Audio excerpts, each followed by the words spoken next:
Upper Echelon is brought to you by Deloitte. For innovative thinking and thorough strategic planning, turn to Deloitte.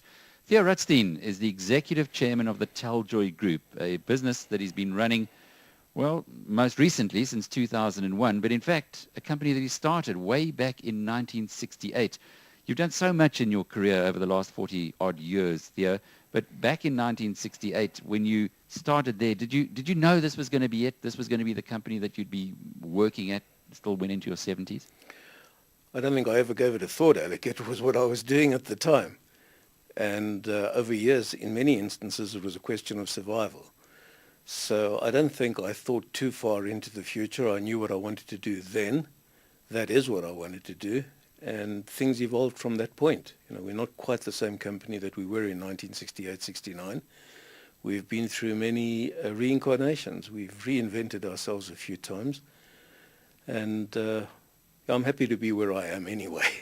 But you've had a fascinating career, and in this era of serial entrepreneurs and people who kind of hit one idea and then rush off to the next one, you've had a few big ideas that you've followed through consistently, maybe starting with the whole television rental side, then into cell phones, and now solar power seems to be the big thing, which we'll talk about a bit later.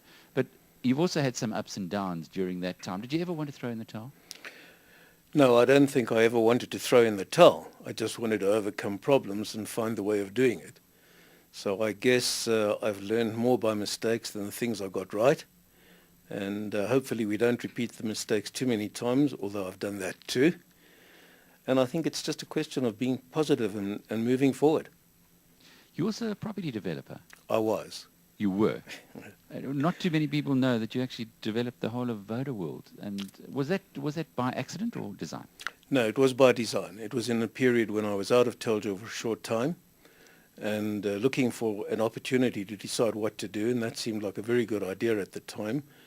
And fortunately, Eleanor Craig, who is a really good friend of mine, and we've been through many instances together, thought that was a good idea, so we did that.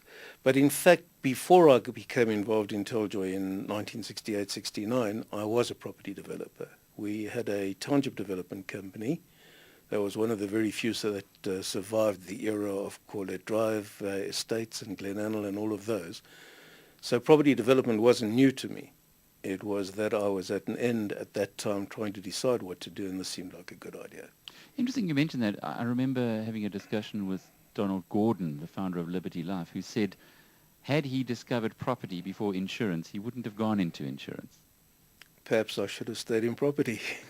It was clearly it was a successful development, but did you ever have that feeling, or is the rough and tumble of retail businesses where you've been focused just more exciting to you?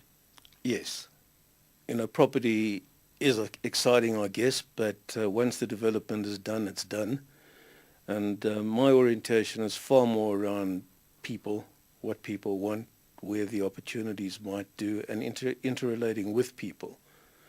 And of course you do that in property development, but it tends to be just the same group of people. It's not retail. It's almost like property development, it's about the money, whereas in other businesses it's about building. Well, property development is about money. It's also about gearing, and usually you're borrowing a lot of money. That tends to vary according to the rates of interest from time to time. So I guess it is. It's about lots of things. I guess my orientation just felt more comfortable in retail, and that's why I moved away from property. We were in the property industry at the time that I started Teljoy, and that is where the money initially came from to put into Teljoy and evolve and develop it.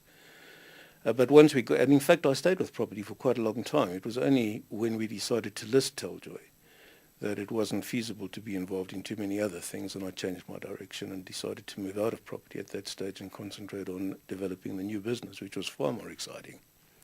That also brought you your biggest challenge, 1996, when you resigned.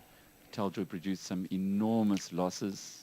The company that you started, almost a bit like Steve Jobs, I suppose, in a way, to have to leave that must have been pretty difficult. I'm a million miles away from Steve Jobs, but yes, the reality was it was, Alec, and the mistake there was growing too fast. You know, when we became involved in Teljoy, the rental company, I kind of looked at the market and said, okay, we need to take every opportunity because every deal we miss now is lost for at least 5 years. That would be the perceived life of a television set. When we moved into cellular, I kind of looked at it the same way. And we decided to really get into the business and chase it. It didn't seem to me a model that you could leave to other people. We needed to capture the market, and we found very interesting ways of doing that, prime amongst which was subsidizing the phone. That was my idea, evolved with Alan, not Craig, and he really supported it, and really not supported by many other people because they felt that it wasn't the way to go. It wasn't perceived to be a general use product, the cell phone at that time. I took the example from our rental business though and said, look, this is not about getting the product. Let's look at it financed over a 2-year period, which is the start of the 2-year contract, and what we really wanted was airtime use. Initially it was very exciting because where we thought that the total market would be 400,000 units for the entire market over 4 years, of which Teljoy might get 40,000, we had 60,000 within about 6 months. And we certainly didn't have the technology to support everything that we were doing. We were processing something like 2 million minutes a day. I didn't realize that we were growing I knew how fast we were growing. I didn't realize the problems that would come with it. So there came that time where it was necessary to take the foot off the accelerator, put the foot on the brake. That basically wasn't my orientation. And I'm definitely, at that stage particularly, was not systems driven. Understood that we needed something else. So it came to looking at this thing and saying, okay, from a shareholder perspective, prime amongst which is myself, what would be the best for Teljoy? And the best was that I step away from it at that time. So yes, painful, but the right choice. And of course the opportunities come back. Indeed it did. It wasn't long before you were back and taking a management buyout. Well, Teljoy got sold to Vodacom. You came back and picked up the old business. Was it always a desire to go back to that business rather than start another one or get involved with a different one? Not really, Alec. It was opportunistic. What really happened is that the business had been bought then by Vodacom. They'd integrated the cellular division into their cellular business, which became Vodacom Service Provider, which was the right thing to do. We always knew that that business would always be, the service providers would always be absorbed and would not be self-standing forever. And then Alan found himself with this business that he wasn't quite sure what to do. So he asked me to come back and help him sort out some serious problems that they were having at that time.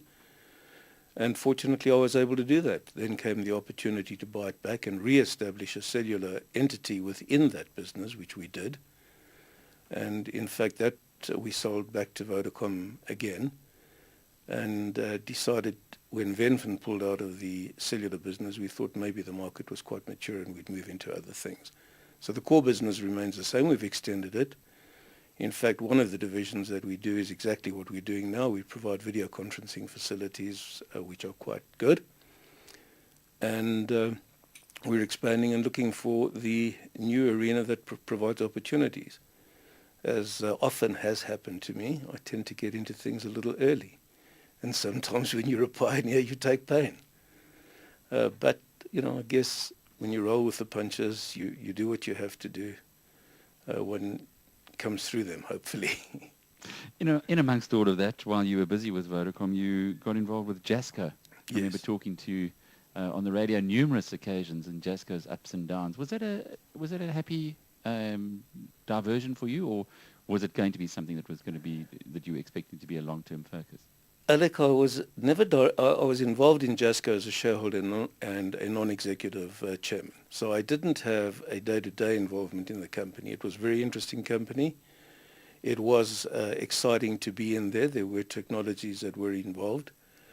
But it became necessary and desirable, in fact, to have proper empowerment.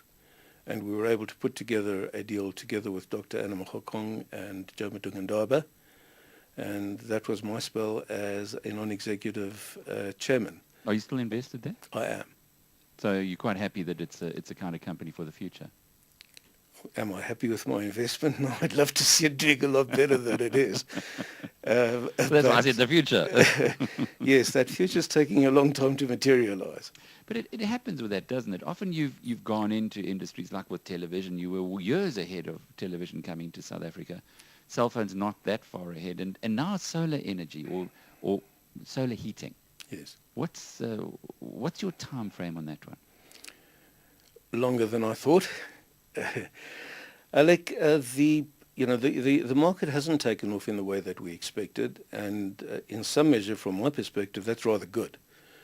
Because when we went into the business, we selected a product that was based out of Brazil. We chose it, and we'd really evolved the market in South Africa. It was really building quite quickly because our model was, we will deduct the Eskom rebate up front, we'll take the risk on it, and we will fund the balance. So that essentially with no deposit, and monthly payments which would generally be less than the savings that you're effecting on the Eskom bill, you'd own this product within 4 years, and thereafter you'd have it relatively free. And that worked. So when we started to promote it, it started to move. And we were the only ones that were in the industry that were really making significant headway. Unfortunately, the product that we selected was not the most appropriate for South Africa, or particularly Gauteng. It's a good product. It was deemed to be the most efficient, lightweight, and aesthetically pleasing, which is why we chose it. It went through the SABS testing, which established that it was good for minus 20 degree temperatures and would not freeze. And so we happily went ahead and did these installations. Unfortunately, everybody says we've had a really cold winter. And I keep telling them that last winter was actually colder, maybe not as long, but colder. And during that period of the black frost, we had a large number of our panels that burst, and we needed to replace them. Initially, we weren't too sure what the problem was, but as soon as we realized that it was product deficiency, despite all the testing, despite the approvals of both the SABS and Eskom, it became our obligation. So what we did then is we took them all back, we replaced all of them, and as a measure of goodwill, we actually gave the customers back. It took us a month to do the replacement, so we gave them the 400 odd rand that they would have saved had the system been working during the period that it needed to be replaced. Sure, that's a different way of doing business, but it's a long-term approach. Alec, that's our philosophy. It's taken a long time to build a reputation for the company. And we kind of feel that part of building a reputation is that it costs money. If you have to take the blow on the chin, then that's what you've got to do, unpleasant though it may be. Theo, just to close off with, you come from a very strong business family, if I can put it that way. Your uncle, Sol Kersner, I see you serve with a project called the Lalela Project, which the Kersner girls seem to be involved in. Do you think that it's in the genes, business? Yes. I think it's part of it, and an important part of that. And people who are in business, whether they actually are driving a business or whether are in a corporate environment, really need to talk at the dinner table about what they do and about what business is. I grew up in a family where around the dinner table, and in those days people used to sit around the dinner table at the same time, there was no technology really, but listening to what was people were talking about, what my parents were talking about. I was astounded when I came to university to start the BCom degree, that, turnover was a new term to some people, and understanding gross profit and understanding the way things were. They were starting out at university level trying to begin to understand this, whereas within me, this was just totally ingrained. I understood it. And I think that is so important. One talks about entrepreneurship, but it starts off when you're really young, getting out there. And the people that I know that have done well are the guys who were trading. They had to. They went out there and they did what they needed to do to make the extra money that they needed to get what they wanted to do.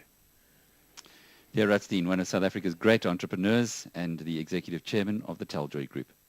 Upper Echelon was brought to you by Deloitte. For innovative thinking and thorough strategic planning, turn to Deloitte.